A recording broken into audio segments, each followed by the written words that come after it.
65 people sign up. So hope they all come.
Aloha and good evening, everyone. Welcome to the Hawaii Department of Transportation's Priority Multimodal Network for the City and County of Honolulu. Before we get started, I'd like to go over a few quick housekeeping items. First of all, my name is Natasha Soriano. I'm the Multimodal Transportation Coordinator here with HDOT. I'm in the Office of Energy Security and Community Outreach. And today, our main presenters with me are Larry Dill, who is our Highways Administrator, and Rachel Roper Noonan, who is in our Highway Planning branch. This meeting is being recorded so that we can share it with others who aren't able to attend today. And by staying in the session, you are consenting to being recorded. During the formal presentation, attendee microphones and cameras will be turned off so we can minimize background noise and keep the session running smoothly. Once we move into the Q&A portion, we will enable mics and cameras for those who would like to ask questions and share comments. If you have a question at any time, please feel free to add them to the chat, and we'll address as many as we can during our discussion. With that, I'll turn it over to Highway Administrator Larry Dill to kick us off. All right, thanks, Natasha. And welcome and mahalo to everybody for joining us tonight to discuss the Priority Multimodal Network. Excuse me, our goal is to create a transportation system that is safer, more connected, more affordable, and better supports our community's way of life. Tonight, we'll share how this work aligns with statewide priorities and why your input is essential as we move into implementation. Next slide, please, Marvin.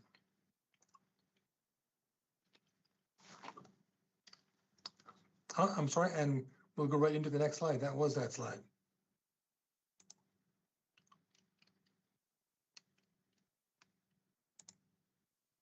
So before we talk about where we're headed, I would want to acknowledge the tremendous work that's already been done across our state to create safer, more walkable, and more connected communities. HDOT, along with other state agencies and our county transportation partners, have spent years investing in complete streets, safe routes to school, bikeways, sidewalks, and safety improvements. We wouldn't be where we are today without that strong foundation and the collaboration that has existed across agencies.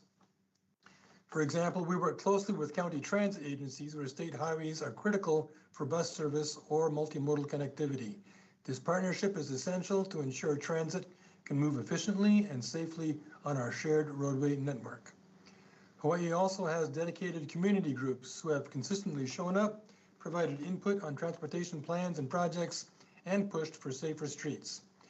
We've also begun implementing these multimodal plans in a very real way. Recent examples include the Ala Moana pedestrian bridge, which is now providing a safe walking connection over a major state route, and the build out of the Leeward Bikeway on Oahu, which provides a separated miles-long path for people walking, rolling, and biking. These examples show that when we plan together and coordinate across agencies and communities, we deliver meaningful movements that truly benefit our communities. Next slide, please.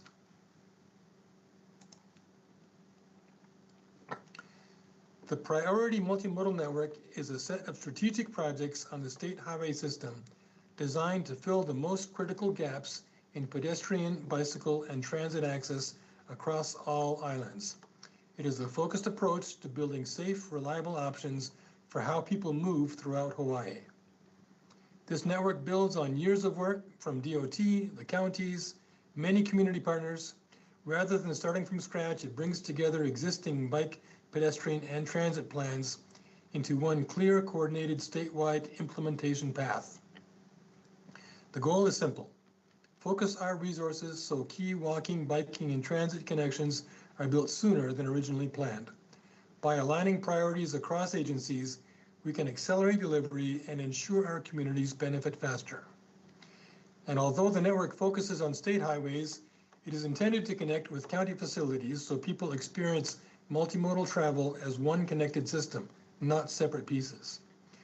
We're structuring implementation into two phases: 5-year projects, which will begin construction by 2029, and 6 to 10-year projects planned for construction between 2030 and 2034. These investments expand access and opportunity not only for Kama'aina and visitors, but especially for those who can't drive, don't have access to a car, or face the high cost of car ownership, including kupuna, keiki, and people with disabilities. Next slide, please.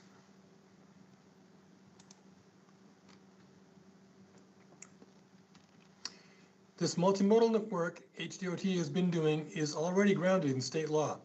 Hawaii Revised Statute Section 264-142 requires that the state plan for and develop connected pedestrian, bicycle, and transit networks across all islands in coordination with the counties. What's now is that we've agreed with the Nabahini Settlement Agreement to accelerate implementation of these plans and make significant sustained investments in multimodal infrastructure. It sets clear expectations not only to plan, but to deliver the priority multimodal network, engage communities, and demonstrate annual progress. Next slide.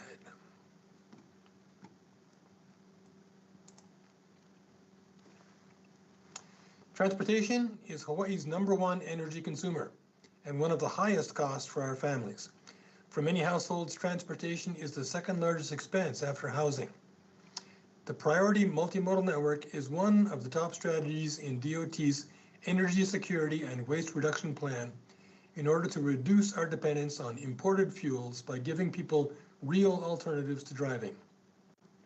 It delivers on this by reducing fuel use through more travel choices, lowering household costs by making transit, walking, and biking realistic daily options, supporting healthier, more connected communities, and strengthening local resilience with walkable, transit-ready towns. In short, completing this network is one of the most impactful actions we can take to reduce energy demand and improve quality of life for Hawaii residents.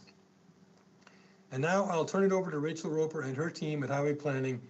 They'll dive deeper into the bike and pedestrian networks. Rachel. Thanks, Larry.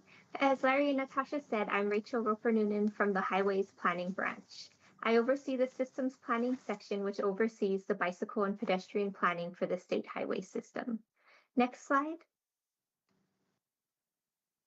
So today I'll be going over the bicycle and pedestrian component of the settlement agreement. Next slide. As Larry mentioned, one of the actions that HDOT must take is to complete the pedestrian, bicycle, and transit networks in coordination with the counties with a goal of completing the work in 5 years. In line with that, we reviewed our existing bicycle and pedestrian program, the entire state highway system, and existing land use in consideration of the settlement.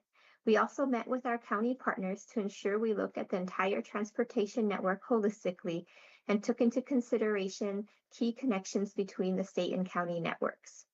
Based on that process, we identified projects, mostly from our existing bicycle and pedestrian program, that we will implement in the near term. In the next few slides, I'll dive into more details about all of this. I'll start by sharing more about our bicycle and pedestrian program and the project identification and prioritization process, and then highlight projects that are part of the proposed network. Next slide, please. Some background on our bicycle and pedestrian program.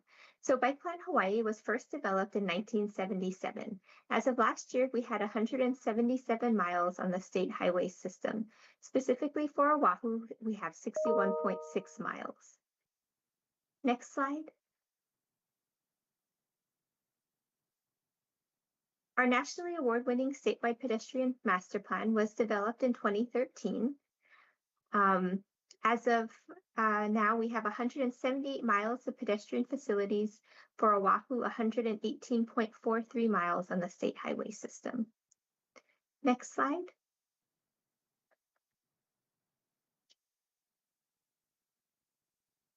A bit about the types of improvements that we typically implement for bicyclists and pedestrians.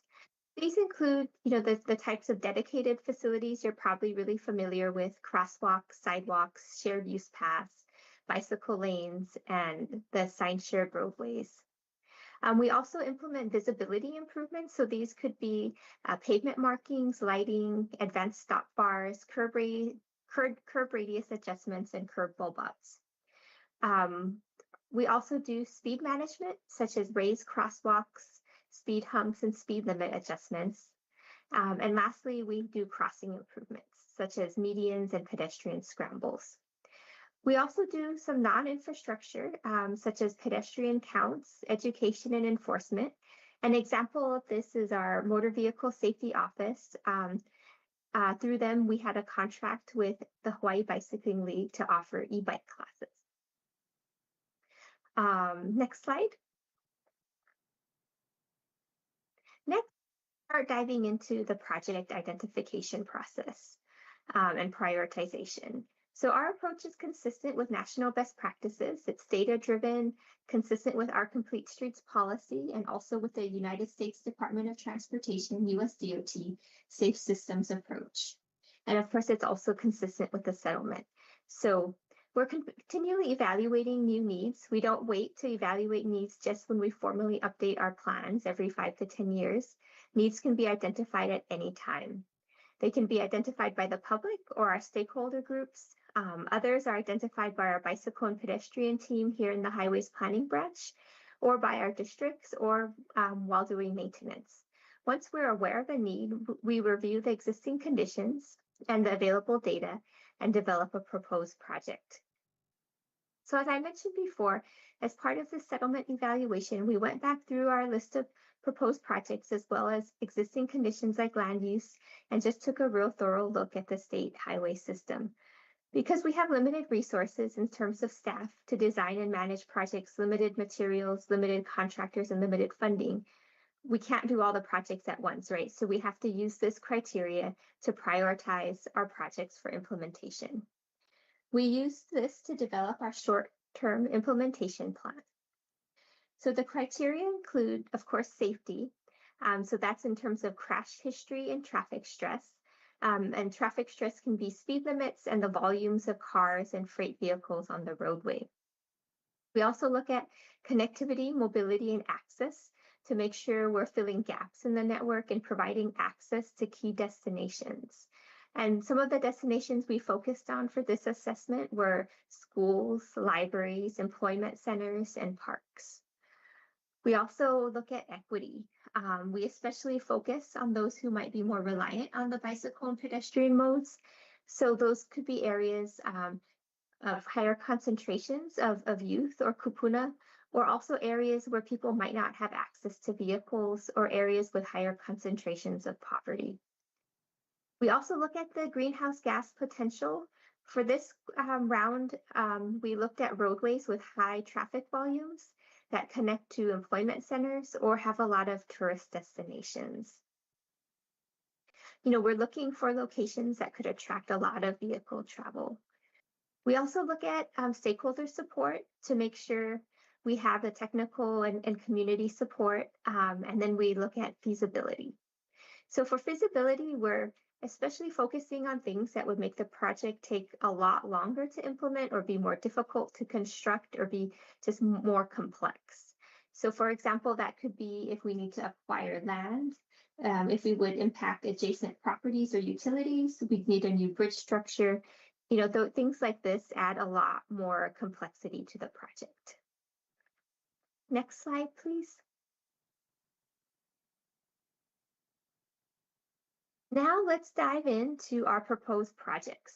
We have 73 projects totaling just about $302 million. Next slide.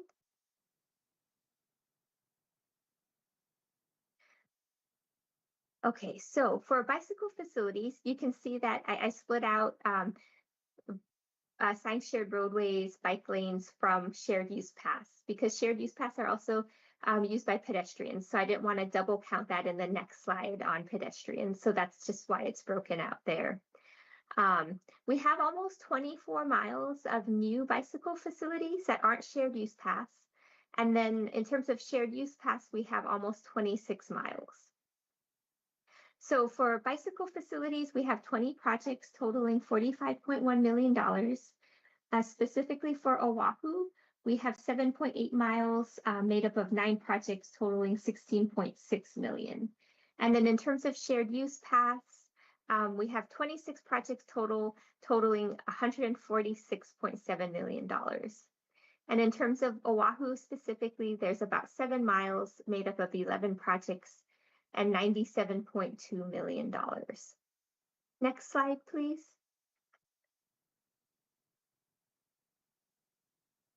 This map shows the existing and proposed network. The proposed network is indicated with the thicker lines. And I know right now it might be a little bit hard to see the details on the screen. So in the next presentation, Natasha will explain how you can better see the maps available on the website. And let's see. Okay, next slide, please.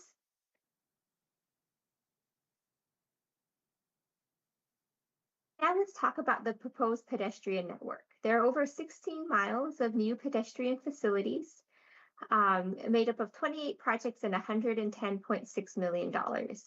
For Oahu specifically, we have just about 7.5 miles made up of 14 projects and comprised of $73.4 million. Constructing these would bring the total mileage of the pedestrian network to just about 204 miles. And then for Oahu, it would add 125.93 for Oahu. Next slide, please. So again, this map shows the existing and proposed pedestrian network. The proposed network is with the thicker lines, but again, you'll be able to see these maps in more detail on our website. So now we're going to get into specific projects. So in the next slides, I'll highlight 6 proposed projects. Keep in mind that these projects were identified at a planning level assessment, so a detailed scoping and site visit have not been done yet. Design has not started for most of the projects. And so design and scoping and all those details will be taken care of during our project delivery process. At that time, scope can be refined, added, revised, etc. So specific details like the type of facility that's most appropriate for the location, potential speed limit adjustments or intersection adjustments, all of that will be finalized later on. Next slide, please. Okay, so this map specifically shows our Oahu proposed projects. In this slide, though, the thicker lines indicate the projects we'll be highlighting. There are a total of 34 projects on Oahu, and it's about $187 million in cost. Once completed, the Oahu bicycle miles will be about 76.43 miles, and pedestrian facility miles will be 132.93. Next slide. So the first proposed project we're going to highlight is a shared use path in Kahuku. It's just under a mile long and would connect Pualalea Street to the existing Malai Kahana shared use path. It is estimated to cost about $21.5 million and is starting design. The primary needs it addresses are safety, connectivity, mobility, and accessibility. It fills a gap in the network by connecting to the existing Malai Kahana shared use path and connects to key destinations. It also has stakeholder support and addresses equity. Some potential challenges include utilities, an existing bridge, people parking along the unpaved shoulder, and in some locations, the right-of-way may narrow due to the surrounding homes.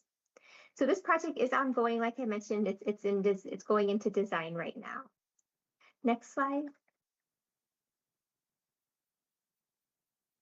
So this next slide just shows a little more details about the project location.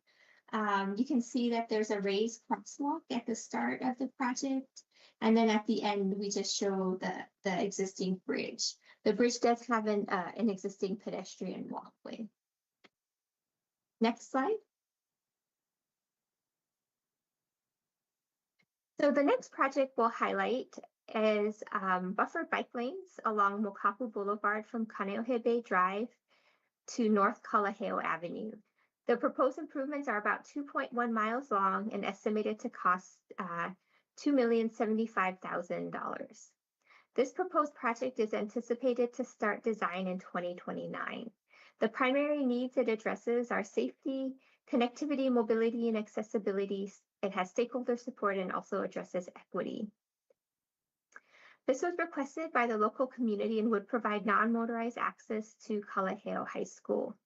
There are some potential challenges we'll have to further evaluate during the design process, and these include the existing guardrail that may need to be adjusted.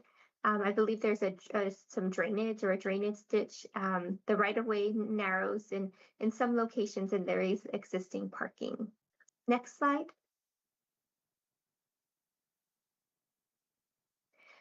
So again, this slide goes into a little bit more details to see the project location. You can see some of the bus pullouts and guardrail that I mentioned in the previous slide that we'll have to make sure to consider during the design process. Next slide.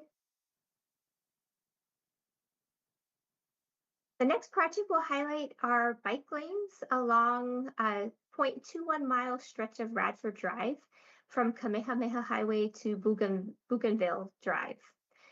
This proposed project is estimated to cost $5.4 million and anticipated to start design in about 2029. The primary needs it addresses are safety, connectivity, mobility, and accessibility, and also stakeholder support. So this would fill a gap in the existing network and is near a rail station. It would also connect to the Nimitz bike path and help provide connections into the Salt Lake area. But if you're familiar with this area, you'll know that it's on a freight route. So that's something we'll have to consider during the design process. It's also located on an overpass. So right of way is limited. It's not a location we can just widen easily. And there's also a bus pullout. Next slide. So you can see the aerial view of the overpass and then also the bus pullout. Next slide. The next two projects we'll highlight are along Fort Weaver Road. The first is filling a half-mile gap by adding bike lanes from Keonula Boulevard to Keanui Drive. It's estimated to cost about $750,000 and anticipated to start design in 2027. The primary needs it addresses are safety, connectivity, mobility, and accessibility, stakeholder support, equity, and greenhouse gas. This would fill a gap in the bicycle network. There are schools and shopping centers in this area, and it's also a heavy residential zone. Some potential challenges are the right turn lanes, the slip lanes, and the bus pullout. Next slide. So you can see a little bit more about the project location, some of the turn lanes and whatnot. Next slide. A little further south on Fort Weaver Road, we're proposing a shared use path from Pu'uloa Beach Park to Kilaha Street. This is a 0.9 mile stretch and estimated to cost $1.16 million. It's anticipated to start design very soon, and the primary needs it addresses are connectivity, mobility, and accessibility, stakeholder support, and equity. This route fills a gap in the network and was requested by the community. As the project goes through the design process, we'll have to further evaluate the existing parking and bus stops and may need to look at crossing improvements where the project ends at the intersection. Next slide.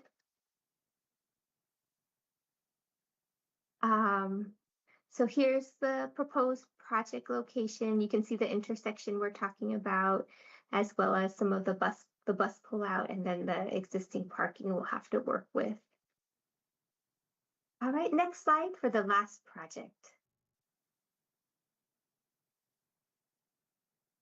All right, so the last proposed project we'll highlight is a shared use path along Farrington Highway between Makaha and Waianae. It would run about 1.34 miles from Orange Street to Keeley Drive. It's estimated to cost $13.2 million and anticipated to start design in 2029. The primary needs it addresses are safety, connectivity, mobility, and accessibility, equity, and then it has stakeholder support. This would fill a gap in the network and provide connections between beach parks, On our project list, we have these improvements phased as 2 proposed projects, one between JH Street and Orange Street. This would likely be the more challenging segment as there's a drainage ditch, and a lot of guardrail. The other segment is between Keeley Drive and Jade Street. This segment has potential challenges too. Also existing culverts, parking, utilities, and then the grade is a little bit uneven. Next slide. So this is just showing a little bit more detail about where that project would be. Next slide. Okay, so now I'll turn it over to Natasha to go over the proposed priority transit network. Thank you, Rachel. Before we dive in there, I just wanted to call on Renee SPL from DTS to speak a little bit maybe about how the bike ped network is working together with existing city and county programs.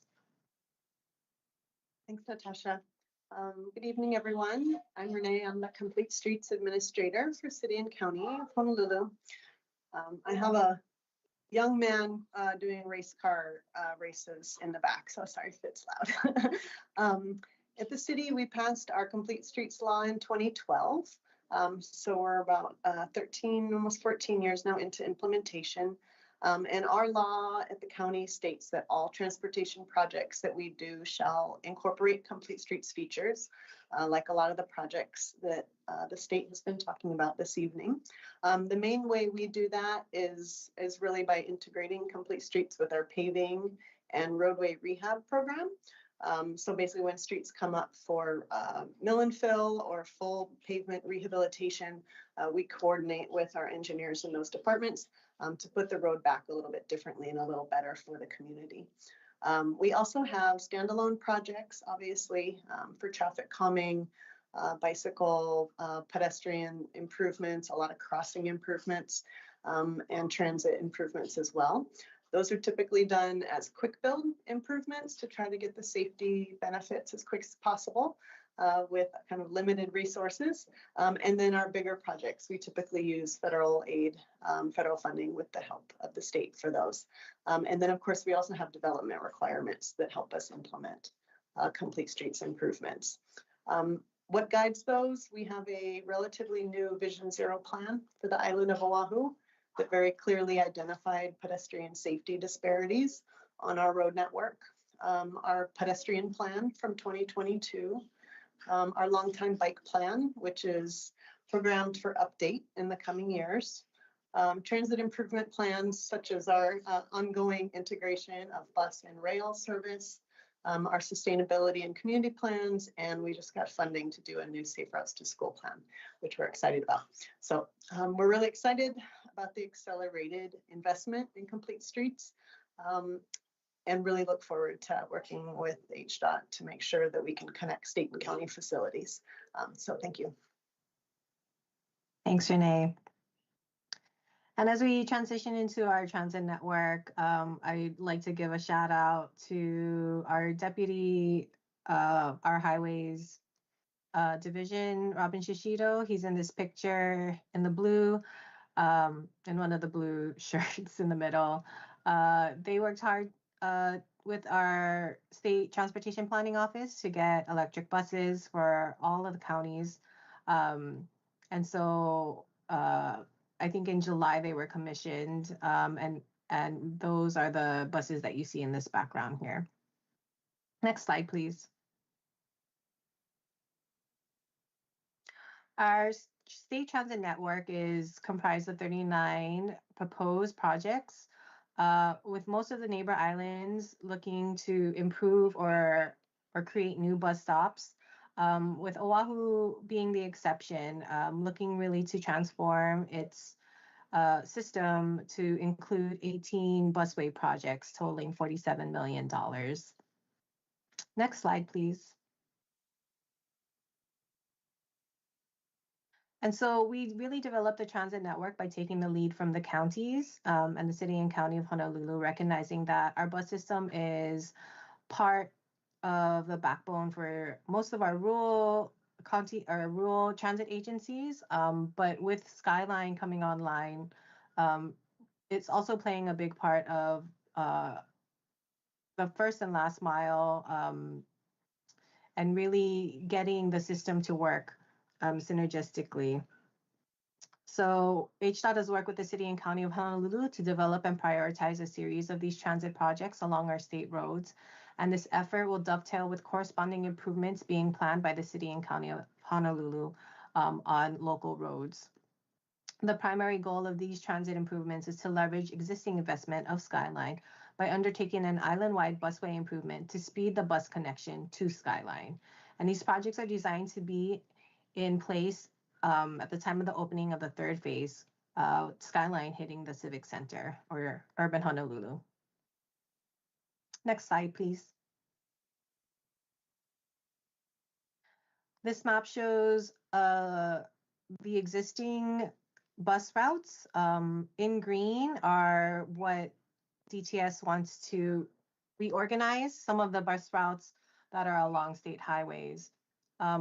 Of those highlighted in blue is where we would be looking to do busway improvements.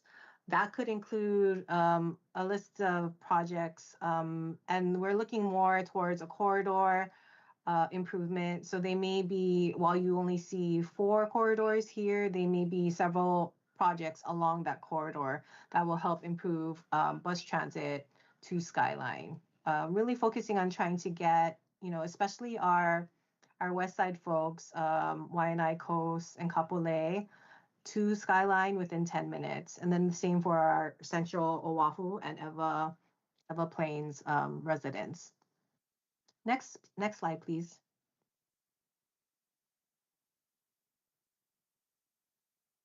So for typical busway improvements, they can include the following 3: signal prioritization for buses, bus lane or bus on shoulder treatment. And we see bus lanes in downtown Honolulu, pictured in red or painted in red. And something that maybe is not as common, and I will give an example a little later, is our bus queue jumps. Here's an example of bus on shoulder. So this is Nimitz Highway and Sun Island Access Road.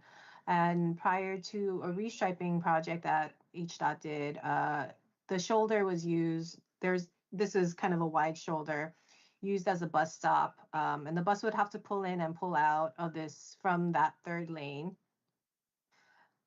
What we did was restriped it to allow the bus to utilize the right turn lane that goes into Sun Island Access, and they're able to go straight through to the bus stop.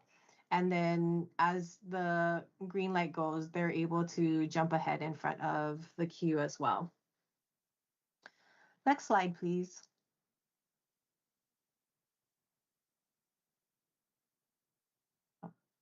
Next slide. Oh, we went one too much. Yes. And so this is an example of a full queue jump setup in Newark, New Jersey. As you can see, the buses are lined up on the left-hand side and have its own signal priority, a priority signal that allows them to go ahead of the cars in the line in the right 3 lanes. This helps improve the frequency of the bus and makes it more readily available or more consistent in arrival times. So in this case, this would be only something that you would do in a PM peak only. And so those are things we are also considering and needing to have to dive further as we looked at these corridors and the queue jump locations suggested or proposed as to the details of when they would operate. Next slide, please. So again, kind of to echo what Rachel had said before, the locations on the map represent proposed corridor. The list of projects are also proposed. And so there's still preliminary engineering that has to be done and traffic evaluation. Also with that, DTS still needs to do more community outreach to see what is needed and desired by the community. again, we're trying to we're trying to ensure that for fast delivery, we're looking at available travel ways, so not having to add pavement to any of our roadways. So looking for available travel way and shoulder width for bus use. And then for our intersections, looking at any traffic or safety impacts when implementing queue jumps. Next slide, please. So in total, as we're wrapping up, our priority multimodal network is looking at 133 priority multimodal projects statewide. $360 million of investment over the next 10 years with 74 bicycle and pedestrian network projects and 39 proposed transit projects. Next slide, please. So with that, we'd love to hear feedback from everybody. We're gonna have our Q&A and be able to have some discussion here. But before we head to that, I'd like to share our website. We have a comment section on our website that I can demo for you as well. It's an interactive website with the maps that we have shared already.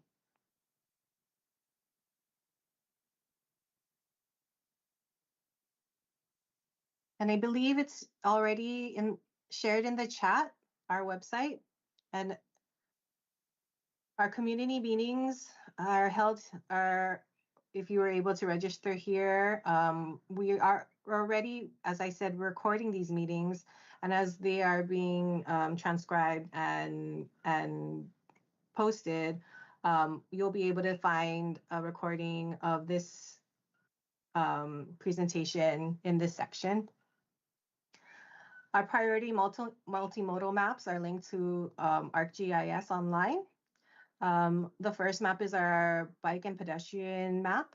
If you click on this little button here, it'll open up our legend.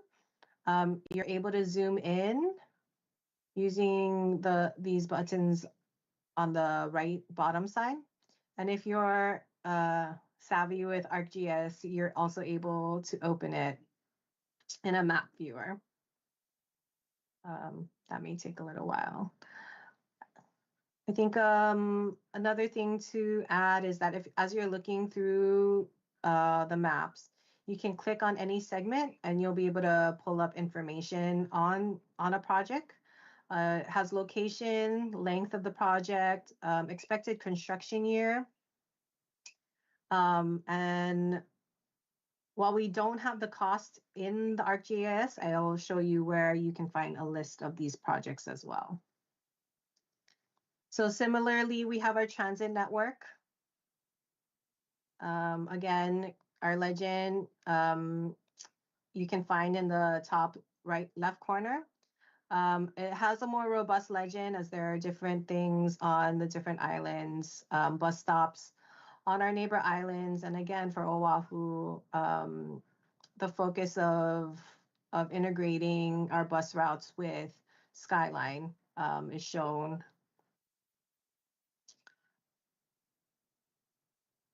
As I mentioned before, you can download here the list of the multimodal network priority projects.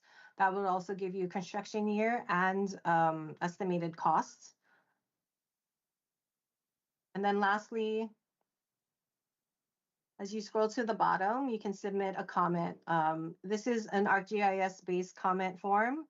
And as you fill this in, you can also go into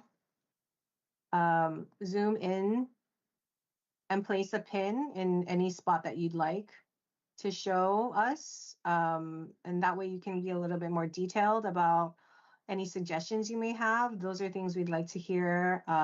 Or if you have any comments about the network projects in and of itself, you can also mention that here. If you also want to email pictures or descriptions to help us better understand your concerns, you can always email us at h.multimodal@hawaii.gov. And so, sorry.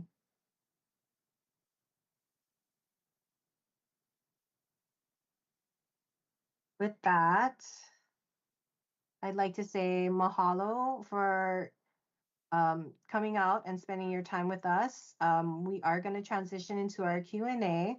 We have Laura Kaakua from who manages the offices of energy security and community outreach. She'll be monitoring the chat and calling. We'll enable the mics and enable the cameras. Feel free to turn on your camera if you are brave enough to. And Laura will be calling you, and we ask that she'll ask if you want to ask the question yourself, or she can read it for you as well. Thank you, Laura. Sure, thanks, Natasha. Yeah, feel free to raise your hand or just unmute and speak up when there's a break in conversation. We can go first to a question in the chat, which is from Stuart Morey. Stuart, did you want to ask the question yourself? Feel free to unmute and come on video if you'd like.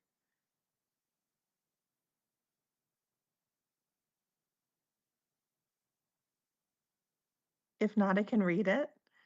Stuart asked, does crash history, and I believe this is in relation to the criteria in project selection, does crash history include car and bike crash history, car and pedestrian, car and bus, etc.? Or I can speak to that a little bit. So yes, we do try to look at all the crashes that happen on the system. We have a database and a safety office who helps us look at all of that data. Thanks, Rachel. We'll go next to another question in the chat just to get caught up with those questions that came in during the presentation. David Ellis had a comment about listening to Hawaii Bicycling League's recommendations. David, did you want to unmute and make any other comments? No, thank you very much. Thank you for this awesome presentation, especially for the idea of just the overall improvement around the island and around the state. Thank you for all you guys are doing. I've just been here for a while, and I've been a member of Bicycle League, been participant for many of their rides, as well as solo rides, of course, with lots of friends all over the island of Oahu, including the bike lane path that they have at Kapa'a in Kauai, which is very cool. I came from San Diego a long time ago, and there's lots of safe riding all over the place. Of course, we can't do that. We don't have that kind of funding, and it's amazing how much it actually costs. But anything we can do to improve both bike to work transit as well as recreational cycling is greatly appreciated. So thank you so much. The Pride Bicycle League, I say that because I've seen them over 20 years, all their efforts and all their knowledge and all their intent, whether it's a community effort for cleanup or whatever it is, they do a lot to try to make cycling safe.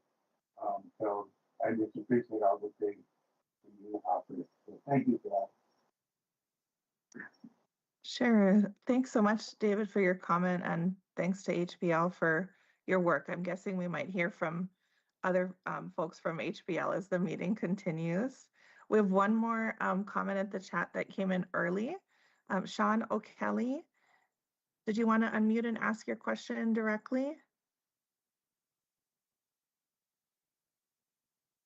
Sure. I was just wondering if the cost estimates involve design or the construction estimates or total package. Bicycle and Rachel? pedestrian. Thanks, Laura. Yeah, so for the bicycle and pedestrian projects, specifically, it's total cost. So that includes our design and then also construction. But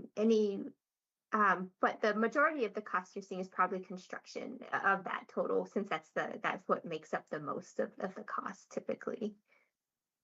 Thanks, Rachel. And we'll go to Natasha to answer the same question for transit.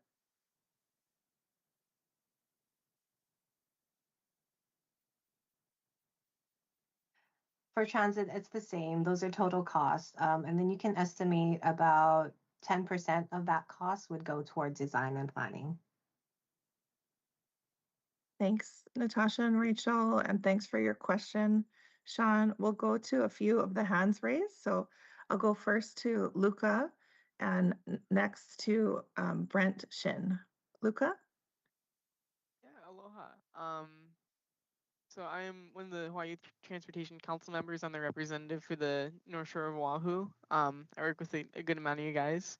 I've discussed this before with DTS, some of the people at HDOT as well, but the main thing is the proposed E-line. I just want to discuss it real quick because first, I just want to congratulate you guys on the routing. I really like it. The express route from Waiava to Wahiawa.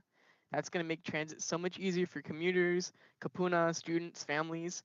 The one thing I don't like about it is you're not extending it to Haleiwa. We don't have any good connection to Skyline from North Shore already. So it's just really disappointing that you have this amazing route and you're not extending it to North Shore riders. It's already coming in 2030 and there's no guarantee from DTS that we're going to get any sort of Skyline connection for Haleiwa or North Shore.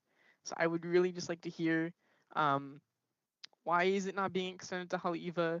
What's going to be offered for North Shore residents? When is it going to begin service? And then, yeah, that's basically it. Yeah, thank you very much. Thank you, Luca. I'll go to Natasha, and I'm guessing you'll probably bring in the city and county as well. Yes, I think we do have Daniel Alexander and Pete Garino from DTS. Yeah, thanks, Thanks, Natasha. If you want me to take that one, I can say that certainly we're looking at Haleiwa and North Shore as potentials for extensions of bus routes. The issue that we're getting at, and thank you for the question, is do we actually have enough right away to meet the federal definition for a busway? So for a federal busway, we need to have 50% on exclusive bus lanes during the peak periods. And sometimes the geography just says it prevents us from extending the busway that far, but that doesn't mean that the bus itself won't go all the way to Haleiwa. So we are certainly looking at direct connections there and to the rest of North Shore from Skyline. Thank you, Peter, for jumping in there. And thanks so much, Luca, for your question and for being such a public transportation advocate. I've had the pleasure of riding the bus with you myself. I'll go next to Brent Shin. Aloha, everybody, and mahalo for all your work for trying to make Honolulu a little bit and Hawaii a little bit more multimodally connected. I think this is definitely the right direction for our state. I'm a resident of Honolulu. My question is there any effort either at the state or city and county level in Oahu to consider updating infrastructure rezoning around existing transit stops in order to incentivize more density and more reasons to use public transit? I think looking at a couple of Skyline stops right now, it's great that the Skyline is there, but some of the stops are just not very much reason to use it. I'm thinking the two outside Pearl Harbor and Hickam, it's great for commuters, but if you're not commuting and you want to access, say, the businesses in Salt Lake, it's still a 20-minute walk through very car-oriented infrastructure. So if there's rezoning or any kind of effort to, add more density, I think it would incentivize more people to actually use the Skyline, use the buses, and use the infrastructure that's already there. Oh, Renee. Thank you for that. Oh yeah, go ahead, Renee. Great comment. Thanks. This is Renee again.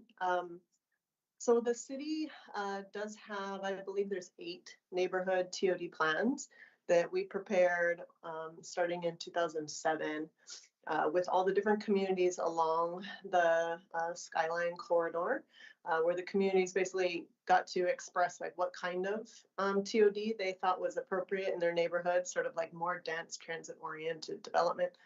And so there are certainly higher density and more mixed use plans for practically all of the rail stations. So there's a great website, it's TOD Honolulu, I believe, where all of those different plans are if you're interested. And the Department of Planning Permitting has been implementing the zoning kind of on a rolling basis. And so I'm don't know if the permanent zoning's in place there, but I do think it has been proposed and gone to council. So if you're interested, we can certainly help direct you to more. But thank you. The other thing, I also think council is talking about looking at similar principles around some of our major bus hubs. So something just to keep an eye on, maybe at council in the next few months or so. Yeah, I'll also add that on the state level, we do have in the Office of Planning and Sustainable Development, TOD Council. They do a strategic plan across the state. DOT is a participant in that council, and so that's how we coordinate in terms of how DOT can then support a lot of these developments. One of the biggest things that is cost prohibited for a lot of TOD across the state has been infrastructure, water, sewer. And so they recently had a finance study last year to try to find innovative ways we can raise money to support higher density along our transit routes. Thanks, everyone, and thanks again for your question. We'll go next to Kat Orlands. Aloha, mahalo for this forum. It's nice to hear all the updates. I'm both representing myself as a resident and the visitor industry. I work for the Oahu Visitors Bureau.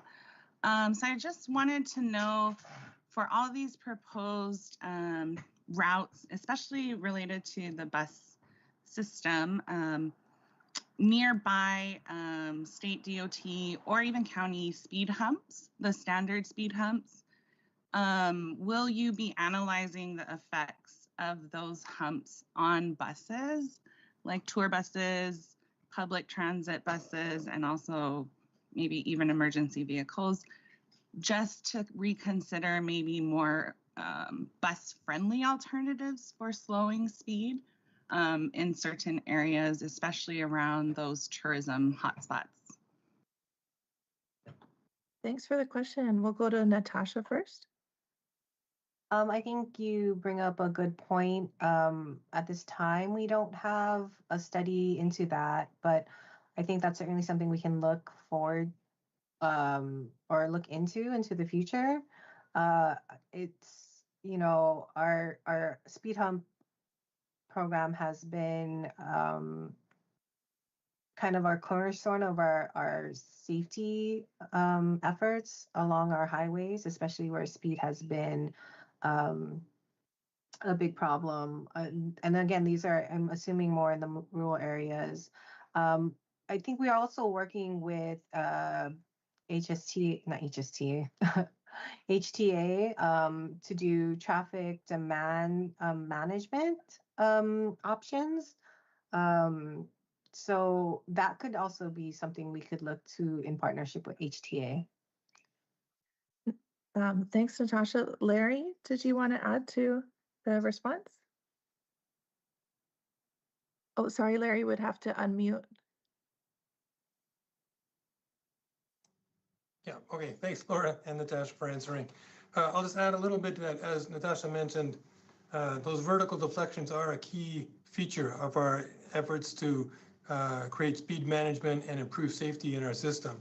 And we have been coordinating with, first and foremost, our emergency responders who are concerned about anything that might impede their ability to respond quickly to those emergency events. But they also consider other vehicles, the larger vehicles, which include buses. That's an ongoing process as we continue to monitor and deal with concerns of various aspects of our users of our system.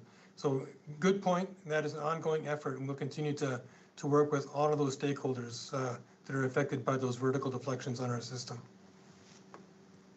Thank you, Larry. Thank you for your question and good discussion. We'll go next to Amy Ammon.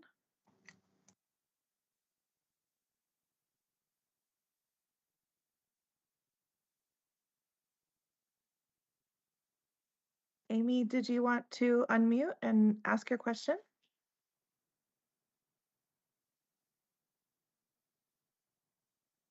Okay, maybe as you're working on it, we'll come back to you, Amy. I'll go next to John Rogers.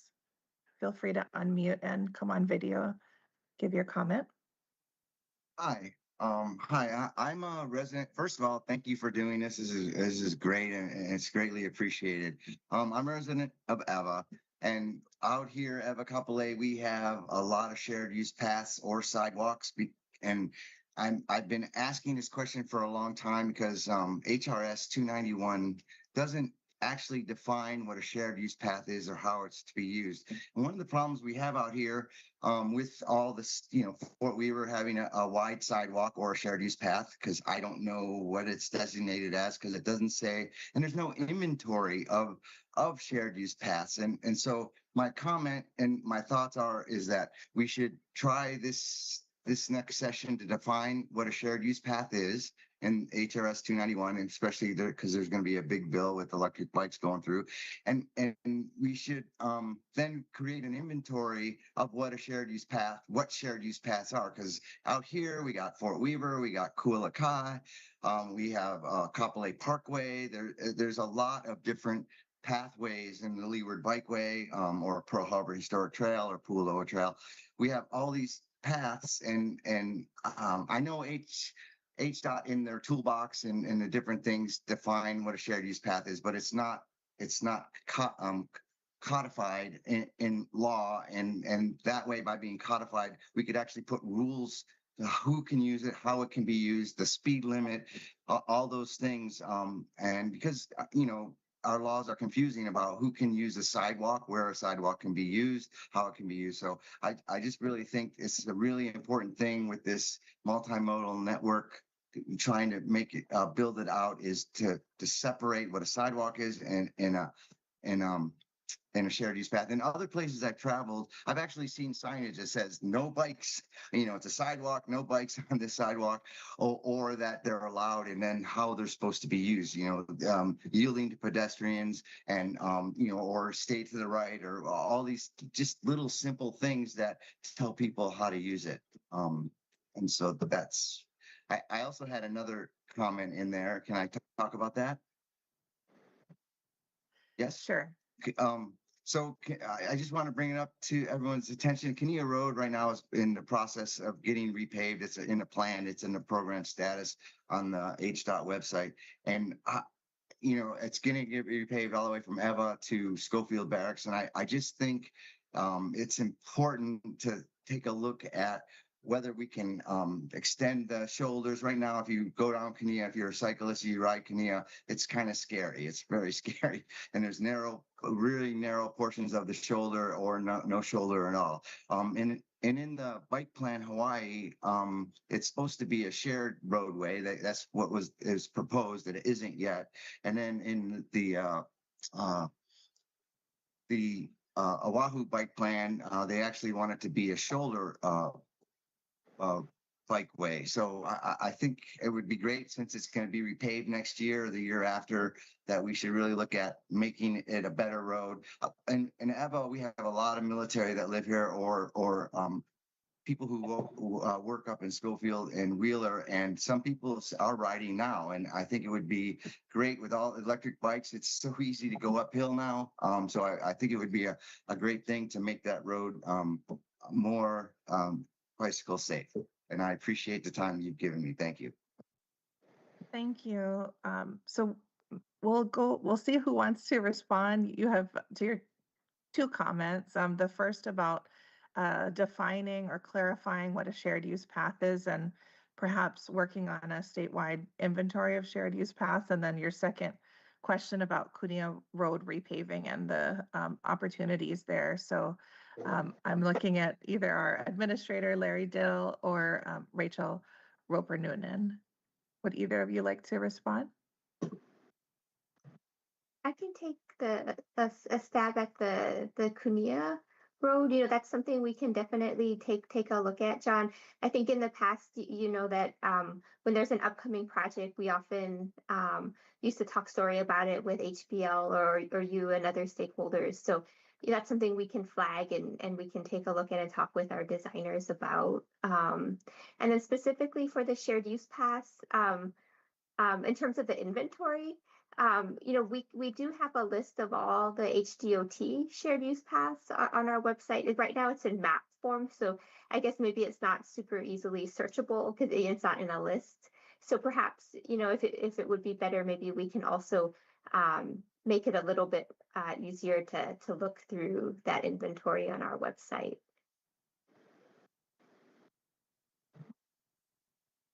Yeah, and as far as your comment about codifying into HRS, exactly what a shared use path, defining it, which would facilitate, I hear what you're saying about how it may be used and clarifying those issues for the public. That takes some vetting, obviously, before we go and propose any legislation for passing by the ledge. But I will certainly bring that up, and we will vet that issue for possible inclusion in what we submit to the ledge this year. Thank you. Thank you, Larry. Thanks so much for both of your comments. We'll go next to Eduardo Hernandez.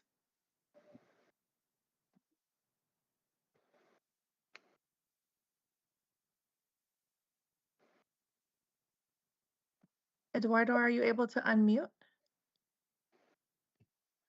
Can you hear me now?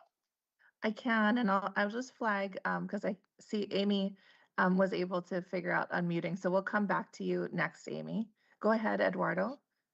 So I thank you for this forum tonight and the work that you've put into this. One sort of high-level question: when I look at the maps, the predominant color is purple, but it's not indicated in the legend. And I'm not sure if you addressed that earlier on. I had some trouble connecting at the start of the chat, but it looks, and like when I click on it, it looks to mean a lot of different things. So if you could tell us what purple, the sort of royal purple color means.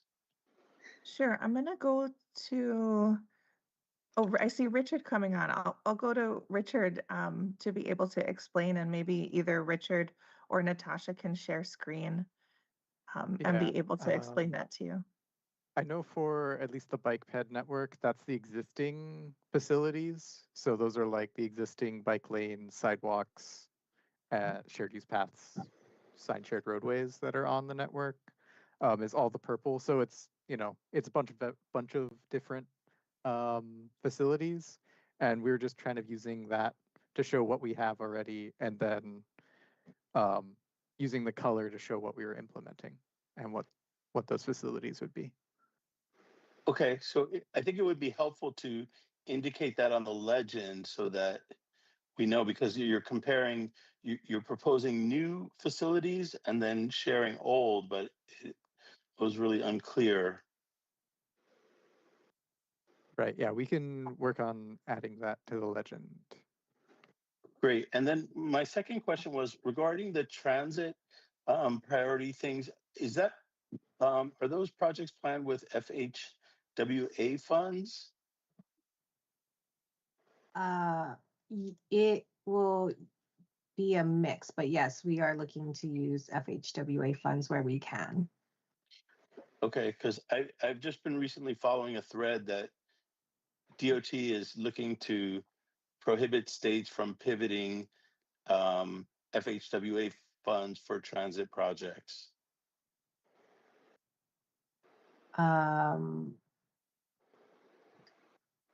Larry, maybe do you have a sense of that? I have also heard that comment, and we're aware of that, and we are looking at incorporating this project as part of larger overall projects when we're doing improvements. So we are doing them opportunistically with another project, and that way we are able to incorporate them into the scope of our projects more easily. But you bring up a good point that we don't today 100% know the answer to. But I can tell you it is our goal to proceed with these projects, and our plan is to use Federal Highways Administration funding where we can. Great, and then a final thing, these are all the proposed, like nearly 400 million, that's new construction money. Is there any maintenance funding included for the existing routes that you've indicated in purple?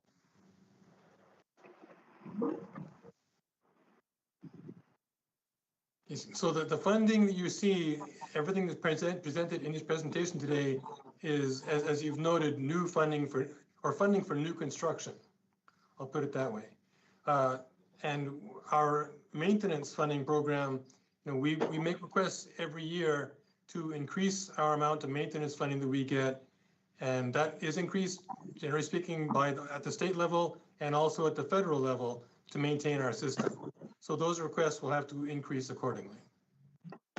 Thank you.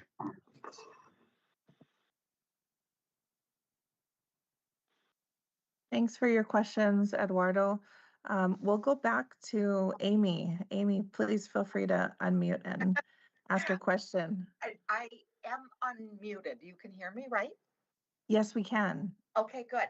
And you probably heard the fireworks start in Waikiki too. So sorry about that. I am a resident of Waikiki, also a member of PL. Good to see you, Eduardo. And I regularly go to the Waikiki neighborhood board meetings, and there has been a number of issues that come up meeting after meeting. And I'm wondering if you could address, especially on LOI, 35 miles an hour. There's no buses, but there could be speed there.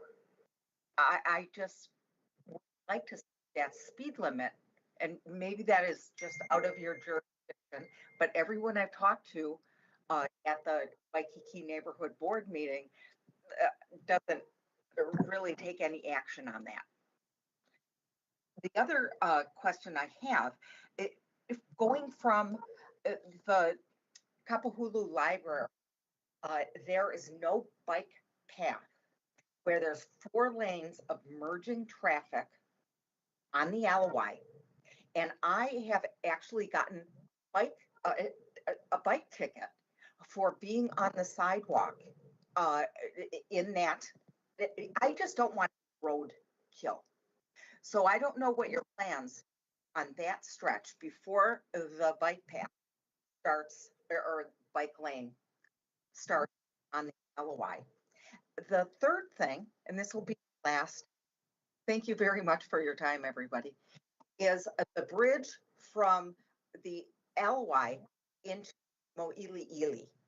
That it seems like plans for that are progressing. Wow, and it's only been over 30 years, but it seems like it's on its way, but there's still a lot of pushback from people on the other side of the LOI. The Mauka side is saying that, oh, it's going to bring a bad element.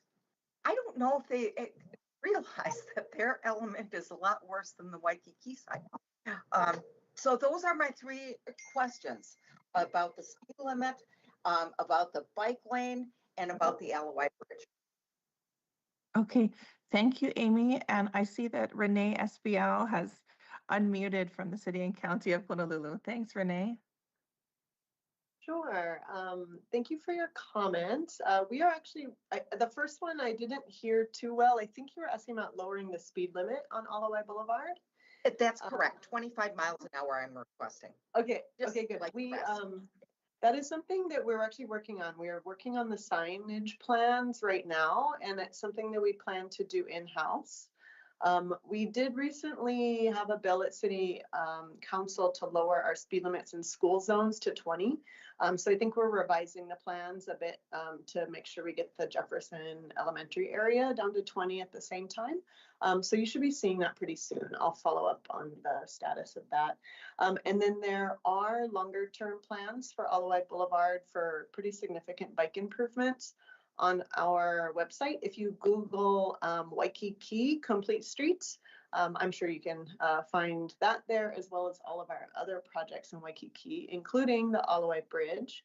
I don't know, Pete, you want to give a really quick update on the Alapono Bridge? Sure, thanks, Renee. So the bridge is proceeding through the federal process.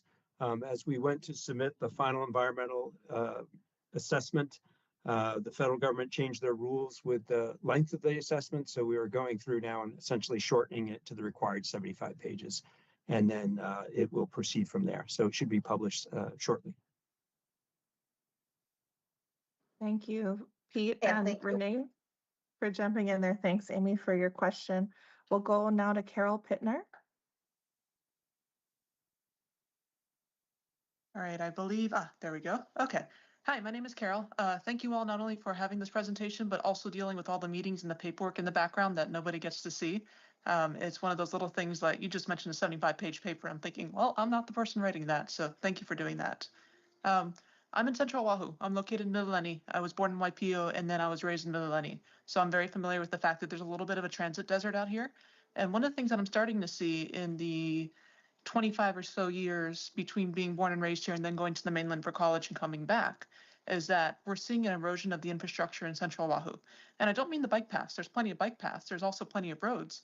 But the basic things like lights, we're seeing a lot of light poles that are being taken out, whether it's homeless that are removing the copper wiring inside the light poles and making it impossible to see at night, and the poles are still there, or the poles are just completely knocked over and have been removed and there's just a pedestal remaining.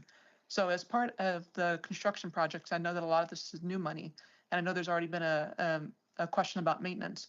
But when it comes to the lifespan of the project, are there any plans in conjunction with local utilities to ensure that these projects are usable going forward?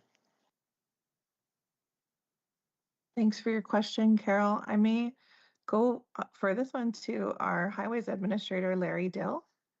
I think probably you might be referring to both state projects and some city infrastructure too, but I'll start with Larry. So Carol, thanks for your question. You spoke specifically about damaged light poles that were not functioning. So I would encourage you to get in touch with our Oahu district. I'm not sure, I don't have their number handy, but if you ask for the Oahu district when you call the Department of Transportation, they can respond to information about poles that are not functioning or damaged, etc. If you're asking about plans for the long-term maintenance of these proposed projects, is that correct? What I'm more asking for is that I can hear a lot of the projects where you're talking about paving and speed bumps and the things that are actually going to be on the roadway, but I'm not hearing a lot about what's going to be in conjunction with those roadways. It doesn't really make sense if there's going to be a pedestrian path that you can't use at night if you're coming out late from, for example, from coming from an office building, or it happens to be a rainy day and there's reduced visibility. The most prominent problem that we're starting to have in Central Oahu is that the homeless are cutting into light poles and they're removing the electrical components. But we've also seen, for example, there's a pedestrian bridge over Kamehameha Highway by the elementary school, at Millenniuka Elementary School, where the poles have been completely cut off. They were completely removed at the base, the cement was filled in. And so something that was very useful as a safe crossing after late night school events, let's say we have the Fall Fest that runs until 7:30 p.m., you'd be able to cross that bridge safely. But now we're resorting to cell phone lights and flashlights over a narrow bridge over a highway with discussions about possibly closing them off at night. And so that doesn't seem to be logical where we have these really good plans that are coming up for building these things, but the utilization is not quite coming through in some of the real life implementation that I'm seeing here in Central Oahu. Okay, all right, thank you. So I can tell you, we do follow ASHTO illumination standards for our projects when we supply lighting for those. But I hear what you're saying is there's also always other things that may not be addressed by those standards, such as what you're telling me. So for particular instances, I would request that you do contact the DOT Oahu district to take care of those things that were damaged that should be functioning. And I will revisit with our design folks on these scope projects to have a look at additional illumination beyond the standard that might be appropriate for those particular instances like you're referring to.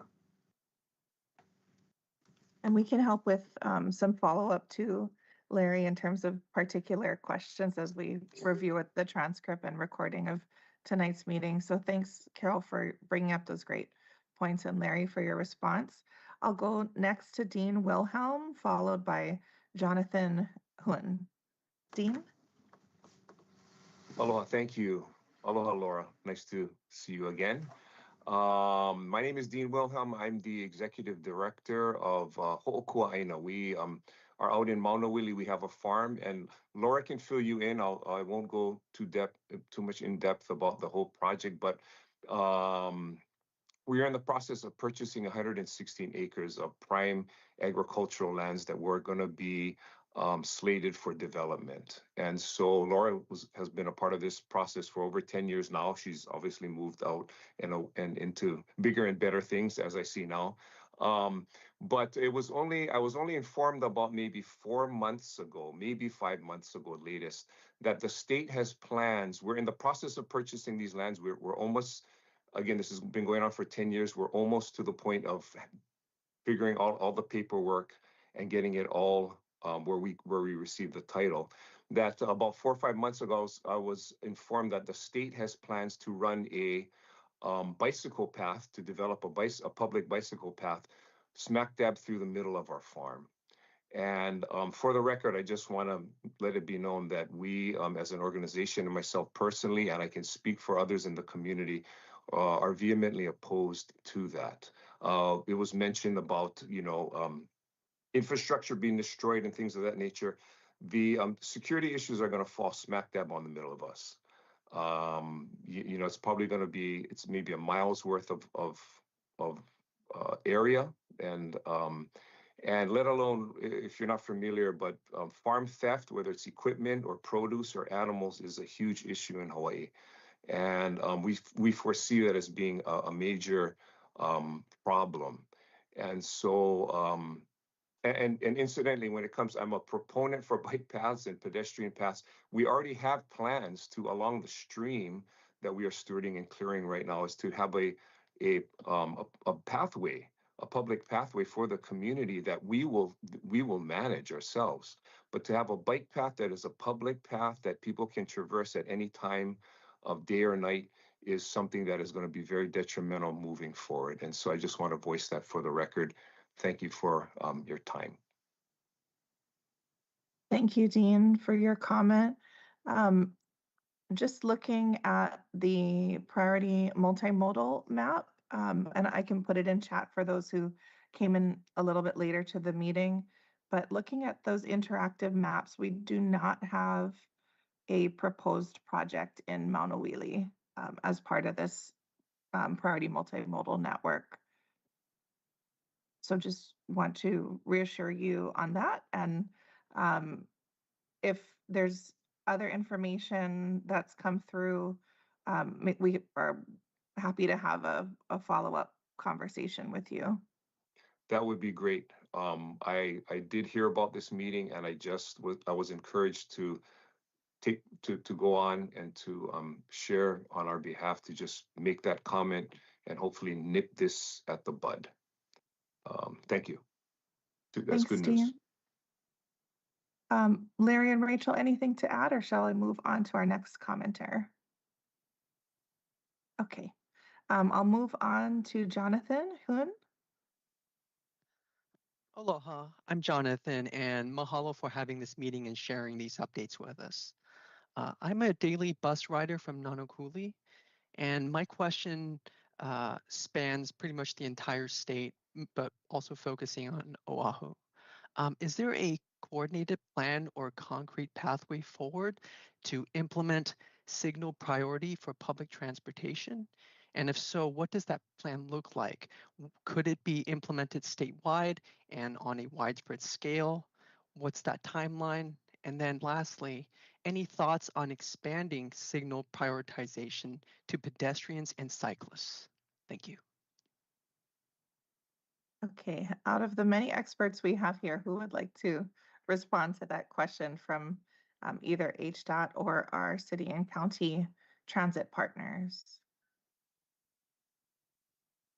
I guess I'll take a stab at it. And then Pete can go and speak a little bit toward Oahu. I think for a statewide, we're not looking into signal priority statewide, as our neighbor islands aren't as robust with intersections. A lot of our highways on the neighbor islands are rural roadways, not a lot of lighted intersections.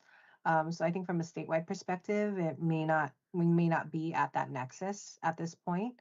I definitely know that for the city and county, and I'll let Pete speak a little bit more toward it, but that is one of their strategies to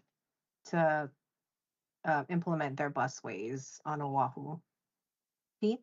Yep. Thanks, Natasha. Yeah, to reiterate, we are looking at signal upgrades. In fact, for some of the definitions of the things that are required for a federal standard for busway, you need to have signal priority as part of the project. If you don't have the signal priority as part of the project, you don't meet the requirements or the standards for busways, and that reduces your federal funding. So we are certainly looking at that. As part of that, we actually have to upgrade the controllers, the signal controllers, essentially island-wide to the most modern signal controller. So that is something that is in our regular signal upgrade program, and we are coordinating that program with the transit improvements. So very much appreciate your comment. And we are working with both the DOT and DTS has transit, but it also has signal components to it as well. So we're coordinating there. Thank you, Jonathan, for your question, and Natasha and Pete for your responses. We'll go next to Alexander Gauss. Apologies, folks, if I'm not pronouncing your last names correctly. Alexander? No, that was perfect. And I can't turn on my camera for some reason, but that's okay. It's probably my computer.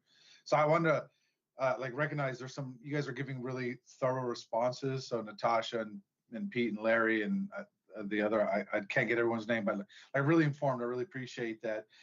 So I'm Alexander Gauss. I'm the vice chair for the Evan Neighborhood Board, and I do recognize I'm only speaking about one corner of Oahu, but if you will allow me to just talk about that area, because it is the fastest growing residential area in the state. So if you'll permit me to just talk about that. So there's some really good projects, but I was really curious about how you guys are projecting for future projects. So you might be aware, hopefully you're aware of some of the Kailoa master plan, and a lot of that, so it's the southwest corner of Oahu. A lot of that property was recently transferred over to the city, and so that really changes the circulation and the dynamics in this part of the island that, like as I was saying, is developing really quickly. And so I was just curious, I know you guys have these plans, and I love everything you guys are, or what's being presented here. I'm just wondering, how are you able to forecast and be able to incorporate some of these relatively recent, and in this case, a pretty major change in the jurisdiction of certain lands? And is there a way, so in particular in that corner, in this corner of the island, we're thinking about a western access for parks and recreation for a lot of people, and is there a way to get that on your radar so it's not 50 years out, right? And I'm exaggerating a little bit, but in reality, recognizing this stuff takes a long time, is there a way to get that on your guys' radar, and how far are you guys able to project in the future on some of these transportation issues? Thanks, Alexander. Larry, did you want to start off with a response? Actually, I was going to hope to defer that one to Rachel. Okay, great. Rachel. Thanks, Larry. Thanks, You're Alexander. That's a great question. I think in the beginning of my presentation, I kind of spoke a little generally about how we looked at existing land use. But of course, things change every year. So, this is something that we're definitely going to have to take a look at. Thank you for flagging it, especially for us to take a look at. We're planning, when we look at our bicycle and pedestrian plans, we do take a relook at things regularly, and we continually meet with our county partners as well on all the islands, as well as we try to, keep in touch with our bicycle stakeholder groups. So, that's one way we try to keep aware of big changes. Another thing we do, so I'm part of the highways planning branch, and so I've had the systems planning section, but one of our other sections is deals with land use. So, we can coordinate with them as well to talk about big land use changes that will be happening. Thanks, Rachel, and thank you for flagging that for us. I think it's on everyone's radar now. We'll go next to a question in the chat from Kiana. She's asking if there's an opportunity for the public to chime in during the scoping phase to help provide feedback on the design of facilities. Kiana, feel free to unmute if you wanted to add to that as well. Otherwise, Sure. yeah, Sorry, go ahead, Kiana. Oh yeah, I think it was my question's mostly in response to the presentation. I heard from you folks that there are a lot of challenges with some of these projects in terms of right-of-way, parking and things like that. And I was wondering, this is kind of maybe a next step kind of after you've approved this plan, but can we, the public, chime in on sort of the design of the facility? I'm particularly interested in like the bike facilities and the ped facilities, but also transit. So I just want to kind of ask about the next step. Can we chime in on design and scope of the project? Thank you. Thanks, Kiana. Who out of our team would like to take that? Okay, so I'll mention, Kiana, excellent question. In the course of our project delivery process, we always make an effort to gain stakeholder input from the affected parties, from the interested parties. So I would encourage you just to stay aware of things, check our website for what's going on. And we notify community associations and neighborhood boards when we're doing work in their area.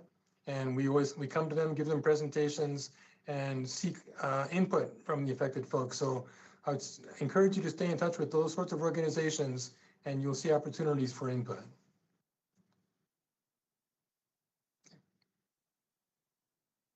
Thank you. Thanks, Kiana, for your question. I'm seeing some new hands raised from folks who may have already had an opportunity to ask a question. Is there anyone who hasn't had an opportunity to comment? I do see some comments from Chelsea Dow. Did you want to unmute and share any comments or questions, Chelsea?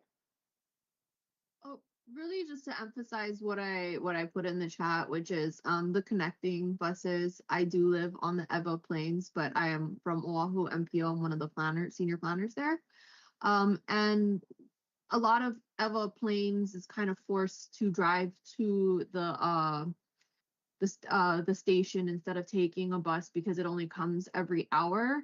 And so it's not that big of a deal right now for me to drive to the station, but anecdotally, I notice that the station gets kind of busy. I'll come back and I'm like, wow, the station, the park and ride is almost full at Keone-ai.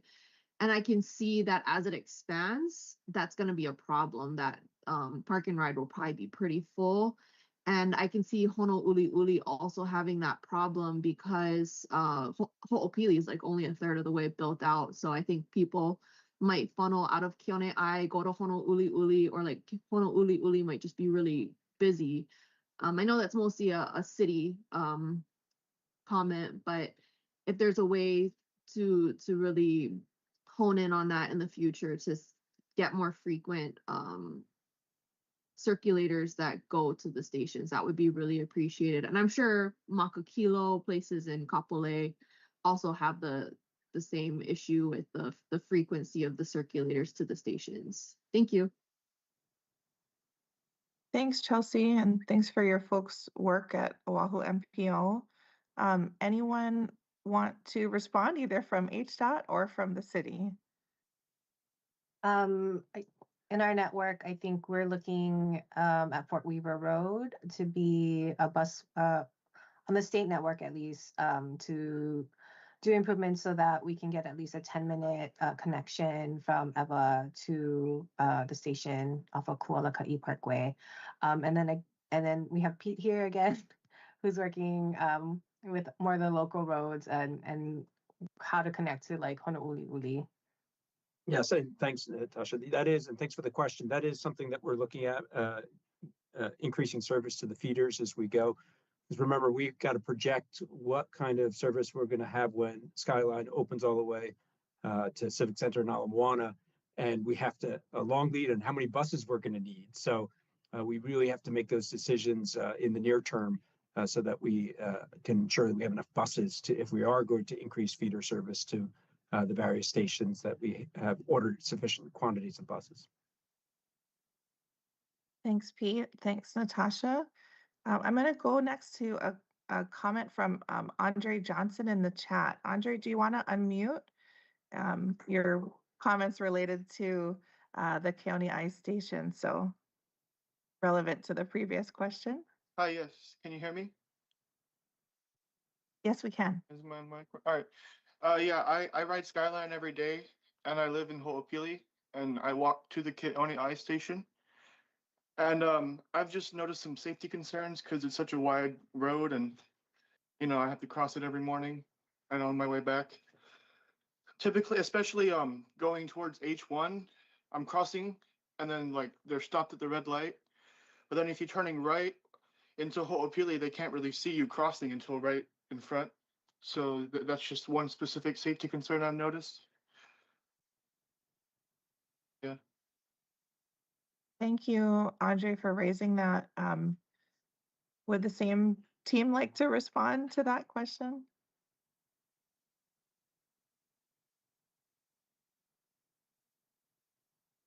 I think you bring up a good point, and this is a good intersection of where transit and our pedestrian facilities kind of intersect. So we can definitely work with Rachel folks to see where some of those other connections, especially as we're looking at first and last mile. And so maybe that is also the next step. This is kind of a living document, and some of the next steps is to really look at how some of these projects, especially for Oahu, are interacting with each other. We have the bike and ped network in one map and the transit network in one map, but really to take an examination and maybe it's not about how many miles we're putting in, but the types of facilities that allow our intersection of the different modes to happen safely. Can I say one thing to Natasha? We actually have a station access program within city and county too. We have one highly dedicated and very qualified engineer who does station access improvements around rail stations.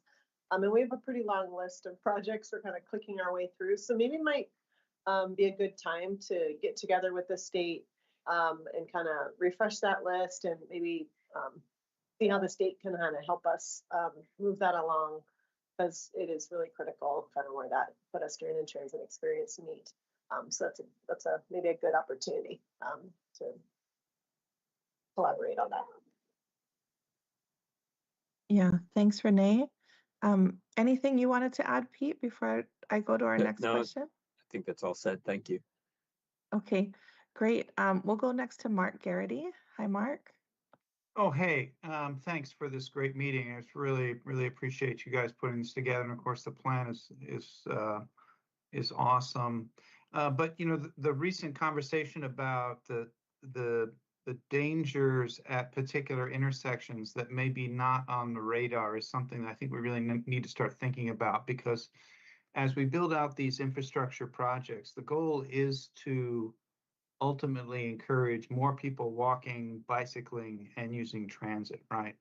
And they're going to be using all aspects of the infrastructure, including built infrastructure that we've designed and built 10, 20 years ago, some of which was, they were built to highway standards. And Kualakai Parkway is a really good example of that. It's not a pedestrian-friendly environment. And yet we built a high-quality transit facility right next to it. So we do need to go back, not only build new facilities like what you presented this evening, but go back and look at our existing facilities and if necessary, tweak the details, make sure that we're serving, that the sidewalks on our existing streets are wide enough, that, the intersections are safe, that we don't have these super high radius curves that encourage people to turn right at 30 miles an hour, endangering people trying to cross the street, stuff like that. So those are also some things we need to consider as we move forward. So we at the Oahu MPO are happy to help any way we can. Thanks. Thanks, Mark. Any comments? I saw a lot of nodding heads there, but anyone who wants to speak up in response to Mark's comments? And if not, I'll go back to Kat or Lance. Okay, Kat, did you have a second comment? Yeah, it came up kind of related to all this infrastructure talk. It triggered another question for me, just related to all these improvements, especially I'm a mother of a child with autism. So people don't really think about the disabled community until you're a part of it. So really for our residents and our visitors to make sure that part of these plans have provisions included to integrate, you know, commercial micromobility services that support their transit needs as well. So making sure, you know, that the curbs are, you know, there's drop-off points in these systems that are accessible and things like that, but also, yeah, it's just a benefit for both visitors and residents. So thinking specifically related to the visitor areas that you spoke of, but overall improving that for our quality of life of our residents would be good too. Yeah, thank you, Kat. That's really important comments and perspective. Thank you for sharing. Rachel or Natasha, anything that you wanted to say in response?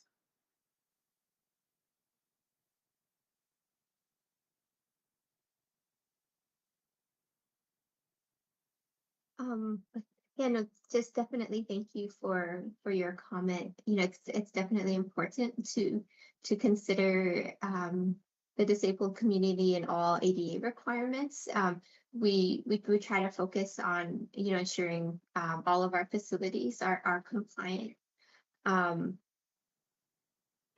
you know, it is working here was definitely eye-opening and seeing how much the DOT does in terms of that. I didn't realize that until I started working here, but that's definitely something, you know, we can take into consideration.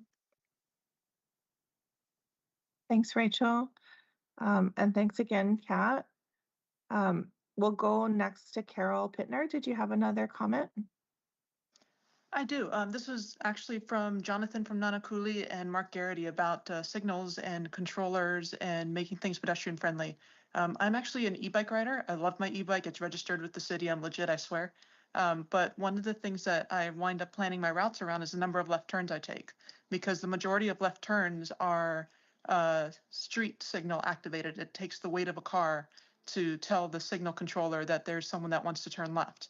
And so because my e-bike and even me with a pool of bicycles together, we don't have a means to activate the controller for making a left turn. I'm patient enough to wait the 5 minutes, but I have seen other e-cyclists that are not as patient as I am. And I don't really have a good solution for this. I'm wondering if there was some research done into this method or some other signal controller, tripwire, button, or something else that I can utilize as an e-bike rider for me to park my bike in the middle of the intersection, run to the nearest pedestrian signal, push it, and then run back to my bicycle is not feasible, which is why I wind up waiting instead. So I'm interested in hearing in the methods that are going to be used to help us with making left turns. So if I may, Carol, I'll jump in there. I'll note it is interesting that actually all the neighbor islands signalized intersections already have smart controllers at all of their signalized intersections, and DOT is working on getting that same goal accomplished on Oahu. We're right now in the first phase of getting smart controllers installed on the first phase. It's a big lift on Oahu because there's a lot of signalized intersections to address, but yeah, that's the plan, is to get them all converted. And that will facilitate things like what you're talking about, because I can tell you on Kauai, the autoscope cameras that do video detection can detect a cyclist, and that will trigger a turn signal. And so it is really important that we get all of these systems upgraded to be able to do that, and that's the plan. You may also be aware, and I'll throw in there that the Nimitz Highway corridor that DOT did a few years ago, we created a smart corridor. All those signals along that corridor are smart. We have V to X communication happening between vehicles and the traffic signal cabinets to manage traffic along that corridor, and that will include things like transit prioritization.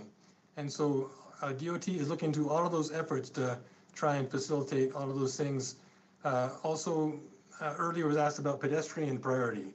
We are currently working on a statewide project to implement, where feasible, what we call leading pedestrian intervals at our signalized intersections. And what that does is it gives the pedestrian walk signal a few seconds head start in advance of the green ball that's given to the motorist. So it's clearer to the motorist that there's a pedestrian in the intersection to be aware of. You'll also likely see, because in conjunction with that, we'll be implementing no right turns on reds at some locations, because motorists looking left for a clear ability to turn right may not be cognizant of a pedestrian making that move. So we're going to be implementing no right turn on reds in conjunction with implementing leading pedestrian intervals.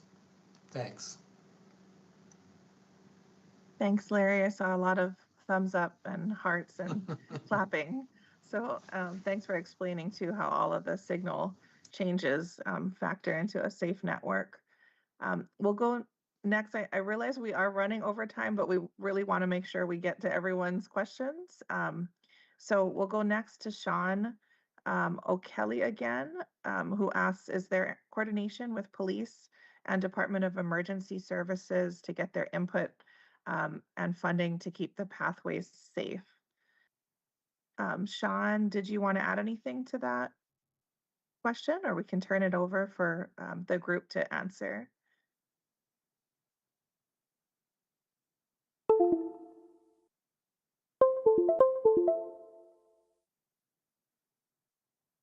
Okay, I see Renee coming off. This may be a general question about coordination, probably impacts both state DOT and the city. So yeah, Renee, any response to Sean?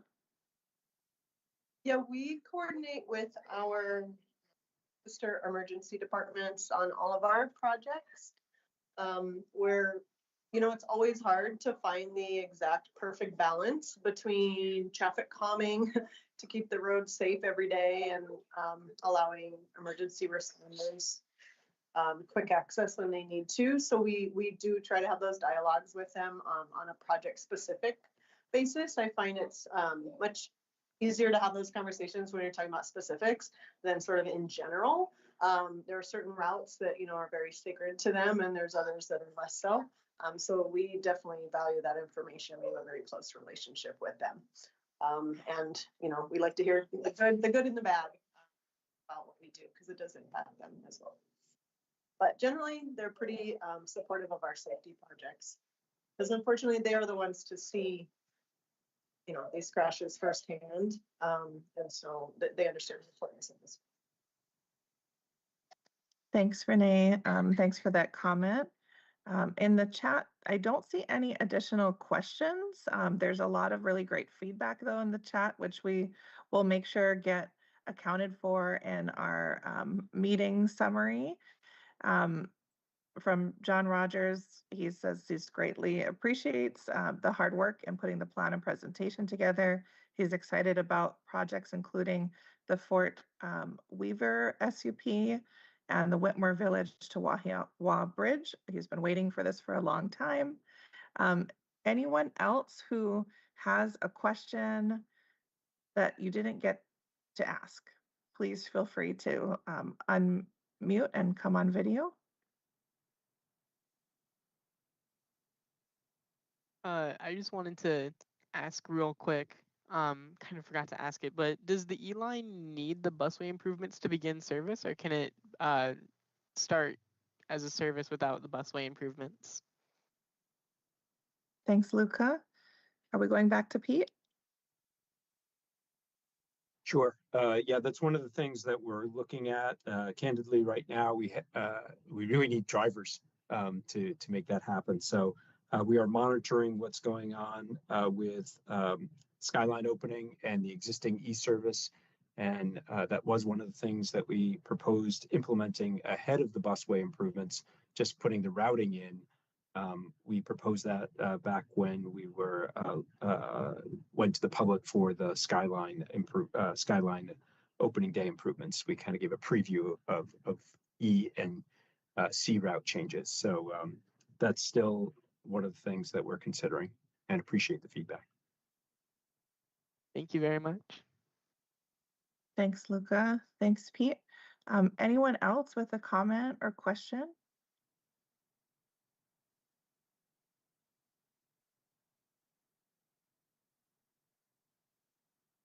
Okay, I'm not seeing any more comments or questions from Andre. He loves the idea of C going only from UH West Oahu to Makaha. So noted, Andre, thank you. I'll hand back over to Natasha to close us out here with maybe Larry's support. Yeah, I just want to thank everybody who took the time out this evening to join us. Great discussion. We value your questions and your comments.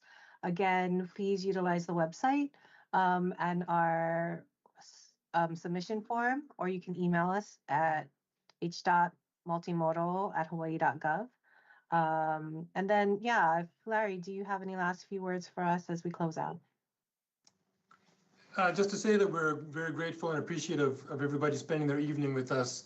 You know, the success of this project is largely based upon input and feedback we receive from the community. So it's very much appreciated. Thanks for coming out. Mahalo, everyone. Mahalo. Thanks, everybody.